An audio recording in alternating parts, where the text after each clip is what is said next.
sunshine. We're at 58, News Radio 105.5, WERC.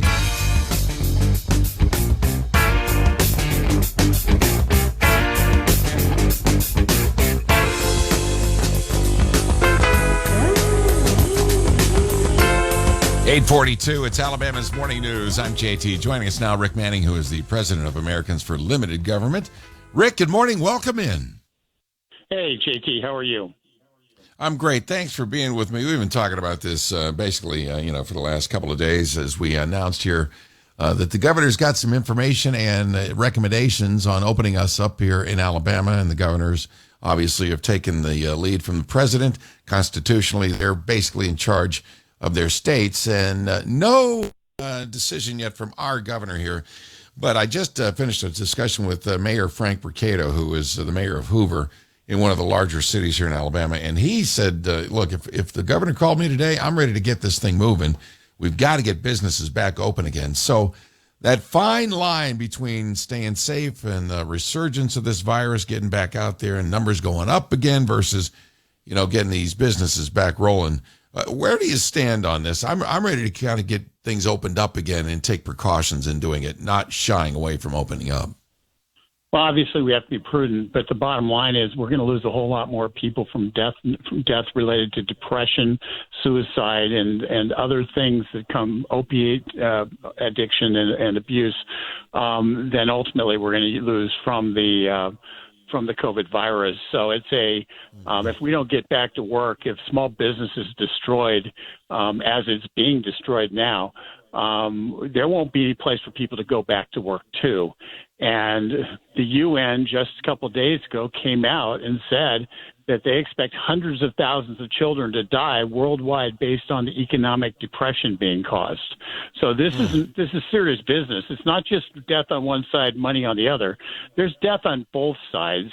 And the way we move forward is we're prudent, we're smart, but we get back to work, we begin our lives again. Well, what part of the country do you live in, Rick? I live in Washington, D.C. area. Oh, so you're right there in the I live boiling outside the Beltway deliberately, so I'm outside the swamp, but I give radio swamp updates to stations across the nation because it is a mess. Yeah, I used to live in Fairfax, Virginia years ago, and okay. the district is one thing, and outside the district is different depending on which direction you're going, Maryland, Virginia.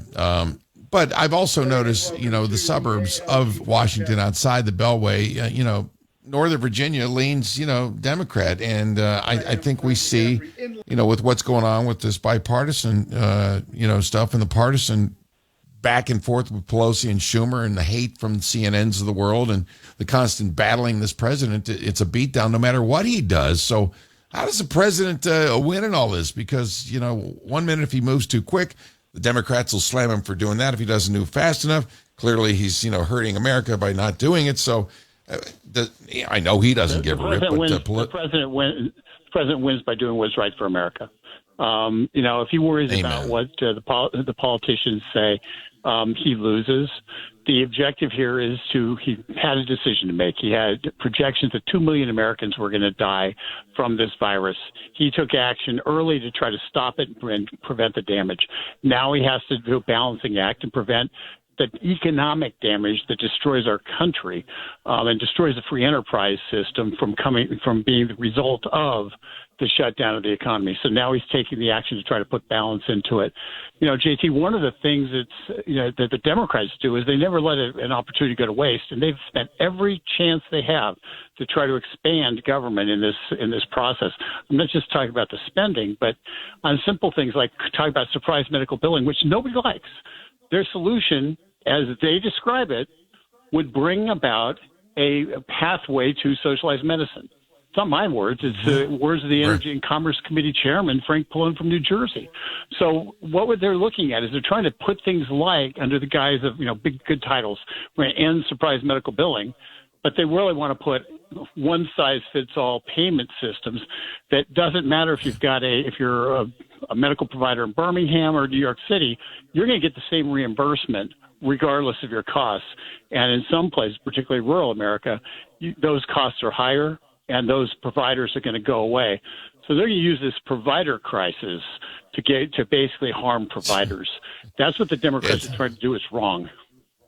It's got to wake up Democratic voters. I mean, unless their heads are so buried in the sand to destroy this president at all costs, no matter what. But, you know, you look at this type of government socialism and this government control everything. It's never worked anywhere in the world in history. If people would just wake up, do their own research, and look around our own country, the majority of Democratic-run cities are a disaster right now. So, yeah, I'm with you. We got to get back to open here, follow the guidelines and precautions. And you're right about the president. Disregard what the Pelosi's of the world and the CNNs of the world are saying about him. It's constant. I love his fortitude to continue to battle through that, too. So, well, Rick Manning, I appreciate you this morning. Thank you so much for being with me. It is 8:48, Alabama's Morning News. On the way, some good news and traffic and weather together. Less than 4